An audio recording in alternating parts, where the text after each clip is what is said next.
Hello everyone, स्वागत है आप सभी का मेरे यूट्यूब चैनल में। तो यहाँ पे आप देख सकते हो 45 नंबर का जो क्वेश्चन है, उस क्वेश्चन में हमें क्या करना है। 45 नंबर का जो क्वेश्चन है, the temperature coefficient of resistance of a wire कितना दिया हुआ है, 0.00125 पर degree Celsius. At 300 kelvin its resistance कितना है, 1 ओम है। The resistance of the wire will be कितना, 2 ओम। एट 2 ओम पे कितना केल्विन होगा टेम्परेचर, ठीक है ना। तो यहाँ पे आपको क्या करना है, सबसे पहले हम क्या करेंगे, ये जो केल्विन है 300 केल्विन, इसको क्या करेंगे हम, सेल्सियस में कन्वर्ट करेंगे। तो क्या करेंगे, कैसे कर सकते हैं, 300 माइनस 273, तो हमें कितना मिलेगा, 27। अब हमारे पास R1 कितना है, R1 कितना गिवन है, 1 ओम गिवन है।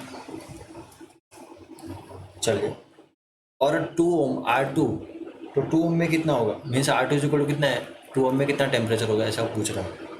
तो हमारे पास फॉर्मूला है, फॉर्मूला क्या है,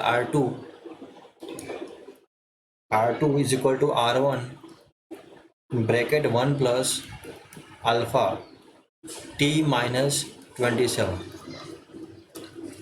तो आपको क्या करना है, जस्ट इसमें सारी वैल्यू पुट करनी है। R1 कितना दिया है, 2, 1 प्लस अल्फा कितना है, 0.000125 और T माइनस 27। इसको सिंप्लीफाई करेंगे तो हमें आंसर क्या मिलेगा, T इज इक्वल टू कितना मिला, 827। अब इसको क्या करना है, हमें केल्विन में कन्वर्ट करना है। तो केल्विन में कन्वर्ट करने के लिए क्या करेंगे हम,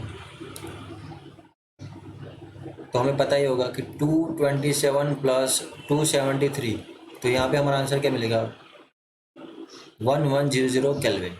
चलिए आगे बढ़ते हैं। एम्पियर इंटू आवर, तो ये क्या होता है, क्वांटिटी ऑफ इलेक्ट्रिसिटी होती है, क्वांटिटी ऑफ इलेक्ट्रिसिटी। उसके बाद देखते हैं, resistance of a conductor is 5 ओम पे कितना है, इधर टेम्परेचर कितना है, 50 डिग्री, और 6 ओम पे कितना है, 100 सेल्सियस।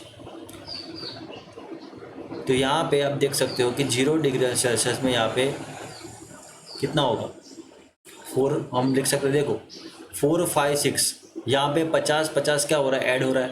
तो यहाँ पे क्या होगा, 4 ओम पे 0 डिग्री हमें मिलेगा, तो हमारा आंसर क्या होगा, 4 ओम। उसके बाद है फिगर शो। फिगर में आप देख सकते हो, ये फिगर है, टेम्परेचर पर resistance graph of conductor, the value of alpha zero. Alpha zero की वैल्यू कितनी होगी, तो alpha zero is equal to हम लिख सकते हैं slope of temperature divide by resistance graph divide by R0। तो यहाँ पे हम देख सकते हैं 10/15 डिवाइड बाय क्या होगा, 50, तो हमें कितना मिलेगा, सॉरी 40, यहाँ पे कितना होगा, 40 होगा, सॉरी 40। तो हम क्या लिख सकते हैं, 0.005, ये रहा हमारा आंसर। उसके बाद जो 49 में सेम करने हैं आपको, लेकिन इधर क्या आएगा, 50 आएगा, 40 की जगह 50 आएगा, और हमारा आंसर क्या होगा यहाँ पे, 0.004 डिग्री पर सेल्सियस। चलिए, उसी तरह आपको फिगर से आपको करना है, ये 51 में भी ऐसा ही करना है आपको। चलिए, उसके बाद देखते हैं हम 53 नंबर का जो क्वेश्चन है, the value of alpha zero of a conductor 1/237 पर degree Celsius, the value of alpha 18। तो अल्फा 18 का ये फॉर्मूला आपको याद रखना है, इसमें ये फॉर्मूला आपको याद रखना है, alpha 18 is equal to alpha zero divide by 1 plus alpha zero into 18। अब यहाँ पे हम क्या लिख सकते हैं,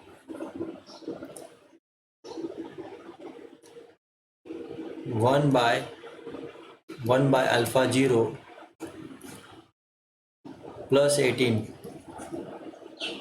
इसको सिंप्लीफाई करेंगे तो हम ऐसा लिख सकते हैं, और इसकी वैल्यू क्या होगी 1/236 प्लस 18, तो यहाँ पे हमें क्या मिलेगा 1/245 पर सेल्सियस। चलिए सेम क्वेश्चन है यहाँ पर। चलिए यहाँ पे 56 नंबर का जो क्वेश्चन है, the number of free electron passing through the filament of an electric lamp in 1 hour when the current through the filament कितना है 0.32 एम्पियर। तो यहाँ पे आपको याद रखना आई इज इक्वल टू क्या होगा Q/T, तो NE/T होगा।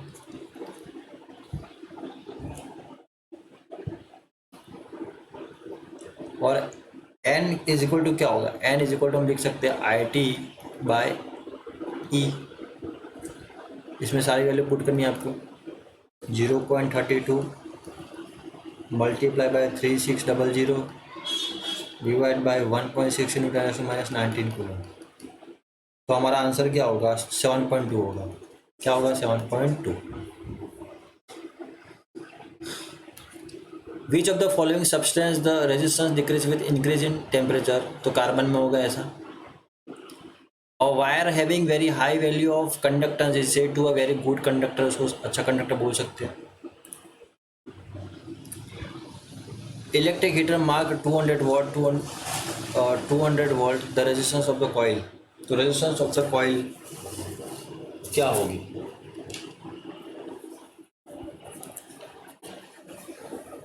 चलिए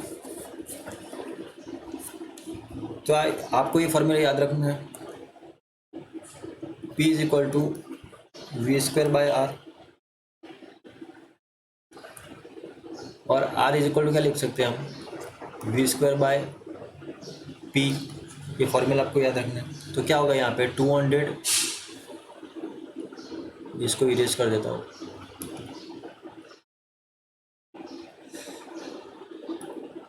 चलिए इसमें आपको क्या करना है, हमारे पास फॉर्मूला है P is equal to V²/R, और R इज इक्वल टू क्या होगा V²/P।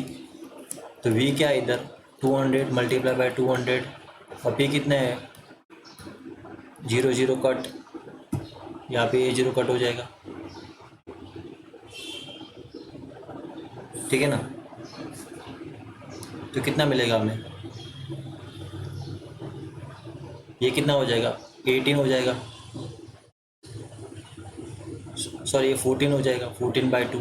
तो यहाँ पे कितना मिलेगा 20 ओम। चलिए आगे बढ़ते हैं। The current in a circuit having constant resistance is triple, the power कितना होगा यहाँ पर 9 टाइम होगा यहाँ पर। What voltage drop will be there across 1 kilowatt electric heater whose resistance when full। तो यहाँ पे आपको फॉर्मूला याद रखना है, 200 वोल्ट हमारा आंसर आएगा, 1 kilowatt electric heater whose resistance when 400 ओम। इसमें सेम ही जैसे हमने फॉर्मूला यहाँ पे लगाया वैसा ही फॉर्मूला आपको लगाना है।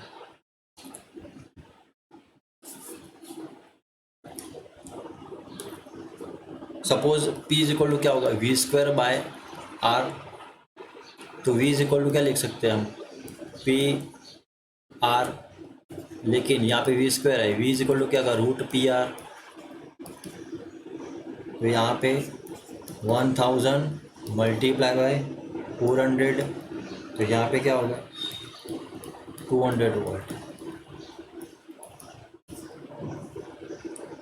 चलिए आगे देखते हैं। Resistance R1 dissipate the power P when the connected to a certain generator. If the resistance R2 is put in a series with R1, the power dissipated by R1 की वो क्या होगा कम होगा, ये आपको याद रखना है। In case of liquid, Ohm's law is a fully obey.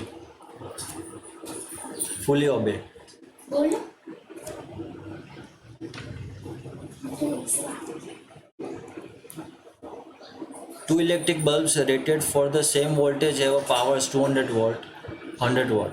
If their resistance are respectively R1 R2, then यहाँ पे क्या होगा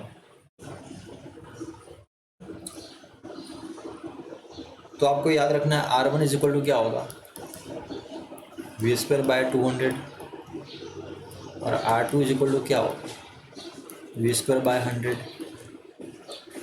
इसका हम रेशियो लेंगे R2 बाय R1, तो क्या होगा, V square by 100 into 200 by V square, ये कैंसिल हो गया। तो यहाँ पे क्या आएगा, R2 bye R1, R2 bye R1 क्या होगा, 200 बाय 100, तो R2 इज इक्वल टू क्या होगा, 2R1 होगा।